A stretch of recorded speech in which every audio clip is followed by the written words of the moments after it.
கர்த்தர் நம்மை கூட்டி சேர்த்திருக்கிறார்.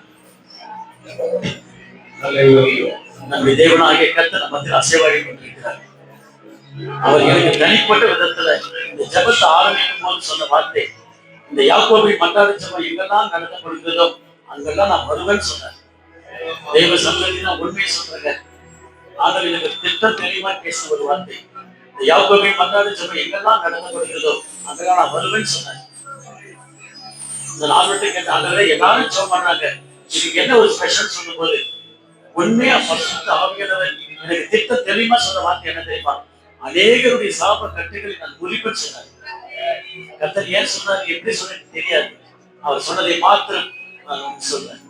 அவை நன்மை தேவனுடைய பிள்ளைகளை கர்த்தர் மத்தியில் வந்திருக்கிறார். சகரியாவே உன் வேண்டுதல் கேட்கப்பட்டது.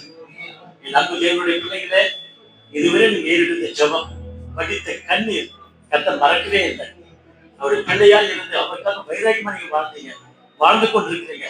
அதை கர்த்தர் பார்த்து கொண்டே இருக்கிறார். நீங்க ஏறெடுத்த ஜெபத்துக்கு கர்த்தர் பதில் தரும்போது அது மிக சிறப்பானதாக இருக்கும், மேன்மையானதாக இருக்கும். வார்த்தைகளால் விவரிக்க முடியாத அளவுக்கு அற்புதமா இருக்கும். கர்த்தருடைய ஆசீர்வதிப்பார்.